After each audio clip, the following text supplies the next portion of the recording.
बड'लेण्ड इंखं टेलिभिजनाव आसाम आयेन आफाद जथुमनि लाइभ 12 जुलाइनिफ्राय आसाम आयेन आफादनि रां बावजा जथुम्मा फैगौ आगस्ट दाननि 13 अक्ट'हालागै जथुमनो लानाय आसाम आयेन आफादनि गासै हाबाफारिखौ बड'लेण्ड इंखं टेलिभिजना लाइभ फोसावगोन।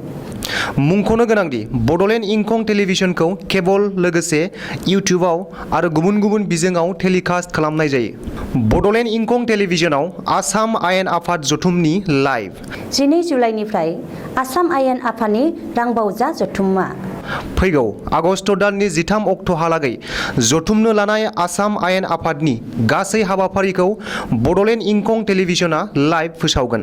मुंख'नो गोनांदि बड'लेण्ड इंखं टेलिभिजनखौ केबल लोगोसे इउटिउब आरो गुबुन गुबुन बिजोङाव टेलिकास्ट खालामनाय जायो। खुलुमबाय, बड'लेण्ड इंखं टेलिभिजन स्टुडिअ'आव आं उपमारानि दैमारि। दिनैनि गाहाय रादाबाव दं। जायफोरा कर'नानि भेक्सिन लायाखै बिसोरो बिटिसि नेहाथारि मावख'आव दिनैनिफ्राय 23 जुलाइसिम हाबनो मोनला। कर'ना भेक्सिनखौ लाना सदनाव दावराव, बेलासे 3 रिंगासिम दोनथ'नो गोनां जादों बाजेट जथुम। CISFनि बानजायनायाव क'क्राझार बड'फा कालचारेल कमप्लेक्सआव प्रि रिक्रुटमेन्ट ट्रेनिं मावबादा हाबाफारि लादों। जिनाहारि खालामना बुथारजानाय हिन्जावसानि देहायाव पाट्टानि DNA। ईदनि समावबो बन्द थागोन इन्टार डिस्ट्रिक्ट दावबायनाय। चिरां जिल्लानि बिजनी कावाटिकायाव पुलिसा गोबां बिबांनि ड्राग्स हमदों, नाथाय दायनिगिरिया खारखोमादों। आसामनि गोबां जायगायाव स्वाइन फ्लु फेभारजों गोबां अमा थैसावदों, सोरखारा होबथानायनि जेबो राहा लायाखै। गुवाहाटी चन्द्रपुराव डाम्पिं ग्राउन्डखौ लानानै जायगानि रायजो राजाया हेंथा खालामदों। World आर्चारी youth चेम्पियनशिपआव बकाघाटनि Vishal Sharma. दानिया आबुं रादाब।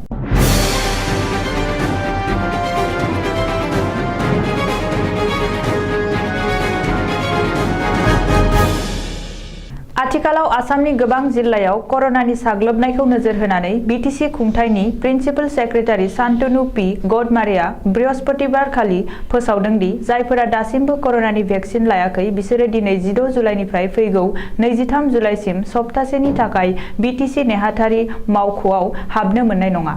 मख'नो गोनांदि बुधबार खालिनि रिपर्ट बायदिब्ला आसामाव गासै 1192 सा सुबुंनि देहायाव कर'ना पजिटिभ मोननाय जादों आरो माखासे जिल्लाफोराव कर'नानि साग्लोबनायखौ बांसिन नुनो मोन्दों। बैफोर जिल्लाफोरा फारियै गलाघाटआ सा 157, डिब्रुगड़आव सा 135, गलाघाटआव सा 125, जरहाटआव सा 119, सनितपुराव सा 111। बेनि अनगायैबो गुवाहाटी नोगोरमायाव सा 200निबो बांसिन सुबुंनि देहायाव कर'ना पजिटिभ मोननाया आथिखालाव रायजो सोरखारखौ खर'सा होदों।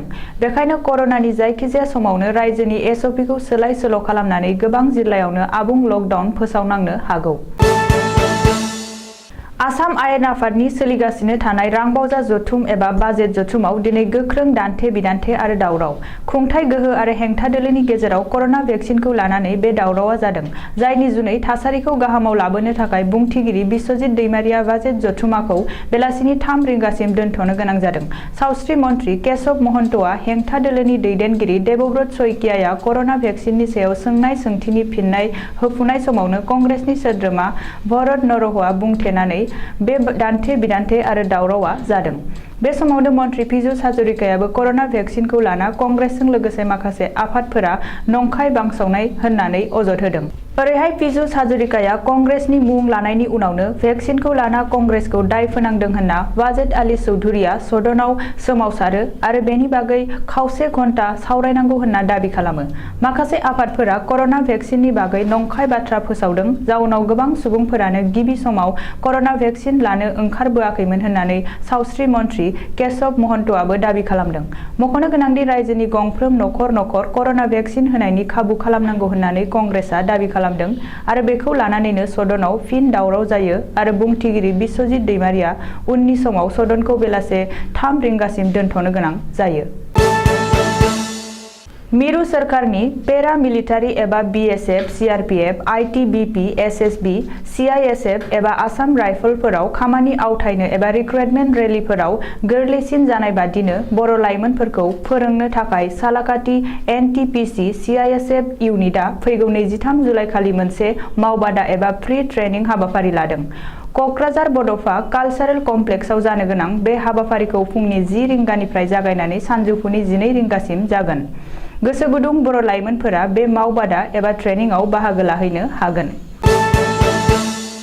मरिगाव जिल्लानि बुरागावआव 9 बोसोर बैसोनि उन्दै हिन्जावसाखौ जिनाहारि खालामना बुथारनाय जाथायनि सायाव नायबिजिरना दायनिगिरिनि हेंथायै मोनसे गेदेरथार फोरमान मोनदों पुलिस बिफाना।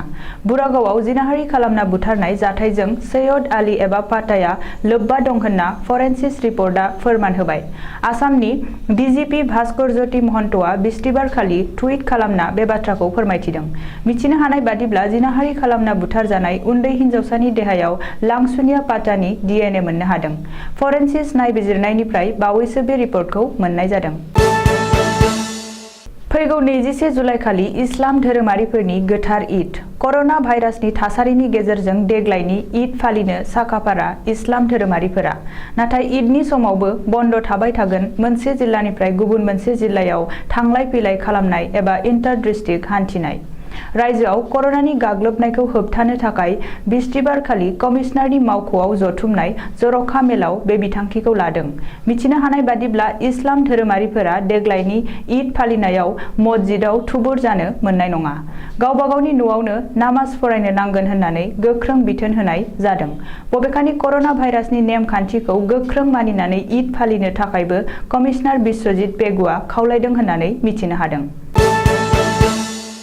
चिरां जिल्लानि बिजनी महकुमा बेंखनाव ड्राग्स नोगोरी कावाटिका खानपारायाव बृहस्पतिबारनि हराव चिरां पुलिसआ मोनसे सार्च अपारेशन खालामनानै गोबां बिबांनि ड्राग्स एबा हिर'इन जब्द खालामनो हादों। पुलिसनि सुलुङाव फोरमायनाय बायदिब्ला फोथायथाव संगालि सुलुं मोननायनि उनाव चिरांनि ASP प्रकाश मेधि आरो बिजनीनि SDPO शेखर ज्योति रायनि दैदेननायाव पुलिसनि मोनसे हानजाया खानपारा गामियाव साहोनवार हुसेन मुंनि नखराव सिग्रोमनानै गासै 155 ग्राम हिर'इन जब्द खालामनो हादों आरो लोगोसे AS26B 7976 नम्बरनि गंसे बाइकखौबो चिरां पुलिसआ जब्द खालामनो हादों। दायनिगिरि साहोनवार हुसेना बै समाव न'आव दंमोनब्लाबो खोमसिनि हेफाजाब लानानै पुलिसनि आखाइनिफ्राय खारखोमा लांनो हादों। मख'नो गोनांदि ड्राग्स फालांगिरि साहोनवार हुसेना 5 दान सिगाङावनो ड्राग्सजों लोगोसे पुलिसजों हमजानानै जोबथेसालियाव थानांदोंमोन आरो उननि समाव जामिनाव गबोनानै आरोबाव बे मोनसे खामानिखौनो मावफिननो लादोंमोन। बेनि अनगायैबो जायगानि सुबुंफोरखौ गोजोनै थानो होआखैमोन होननानै बयबो अजद होदों। अरुणाचल आरो मिज'रामनि उनाव आसामनि गोबां जायगायाव स्वाइन फ्लु फेभार बेरामजों हरखाबै अमा थैसावनाय खौराङा सोराङाव फैदों। बाक्सा जिल्लानि गरेस्वर ओनसोलाव खारिपारा गामिनि जाखांफुनाय लाइमोन आबादारि सोमदोन बर'आ जोबोद दुखुजों फोरमायदों दि गाव फिसिनाय अमाफोरा थांनाय 30 साननिफ्रायनो सानफा माफा गेदेर गेदेर अमाफोरानो स्वाइन फ्लु फेभारजों थैग्लुंगासिनो दं। दासिमाव गासै मा 23 नि बांसिन अमाया थैबाय आरो माखासेयाबो थैनायनि लामायाव दं। गरेस्वर भेटेनारि मावख'निफ्राय डाक्टार थांनानै जोथोन लाहैदोंब्लाबो बिसोरनि सिबिथायाबो आजावथाव नङा होननानै सोमदोन बर'आ जोबोद दुखुजों फोरमायदों। 3 लाख रां खरस खालामनानै सोरजिनाय बे अमानि फारामाव आथिखालाव सोमदोन बर'आ जोबोद खहा जानांबाय। बावैसो सिगाङाव आसामनि केबिनेट मन्त्रि अतुल बराया स्वाइन फ्लु फेभारखौ होबथानो थाखाय सोरखारा थोजासे राहा लादों होननाया खुगानिल' राव जानानै थाबाय। बेखायनो आथिखालनि BTR सोरखार आरो आसाम सोरखारनिफ्राय जाहाथे अमानि स्वाइन फ्लु फेभार बेरामखौ थाबैनो होबथानायनि राहा लानाया गाहाम। नङाब्ला उननि समाव जोबोद खस्थ'जों सोरजिनाय एबा बेफोर खामानिखौ मावलांनो रावबो आबादारिया गोसो दुंनाय नङा। गुवाहाटी नोगोरमानि गासै दाखोर दालाखौ गारहैनो थाखाय चन्द्रपुराव डाम्पिं ग्राउन्ड बानायनो लानायखौ जायगानि रायजो राजाया सुखुनाय मोनाखै।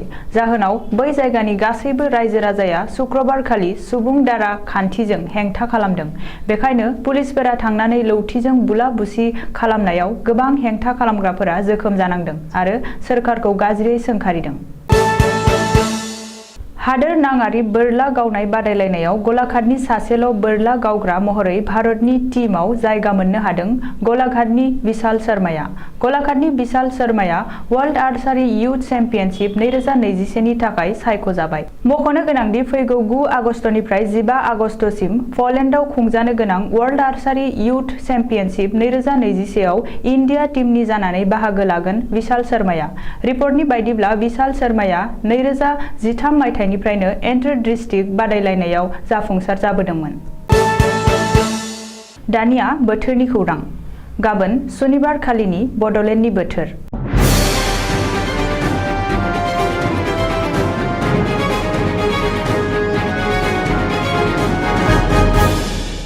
भारतनि बोथोर बिगियानख'नि सुलुं बादियै गाबोन सुनिबार 17 जुलाइ खालि बड'लेण्ड हालामनि अख्राङाव दोमैलुनायजों लोगोसे अखा हानाय आरो सान्दुंबो दुंनो हागौ।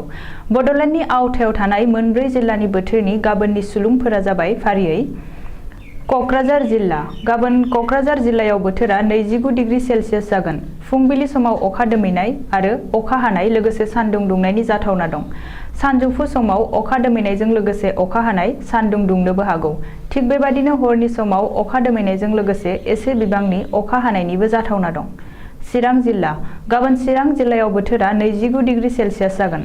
फुंबिलि समाव अखा दोमैनाय, एसे बिबांनि अखा हानाय आरो सान्दुंबो दुंनो हागौ। सानजौफु समाव अखा दोमैनाय, अखा हानाय लोगोसे सान्दुंबो दुंनो हागौ। थिग बेबादिनो हरनि समावबो अखा दोमैनायजों लोगोसे एसे बिबांनि अखा हानो हागौ। बाक्सा जिल्ला। गाबोन बाक्सा जिल्लायाव बोथोरा 29 डिग्री सेल्सियास जागोन। फुंबिलि समाव अखा दोमैनाय, एसे बिबांनि अखा हानाय आरो लोगोसे सान्दुं दुंनायनि इसारा दं। सानजौफु समावबो अखा दोमैनाय, अखा हानाय आरो लोगोसे सान्दुं दुंनायनिबो जाथावना दं।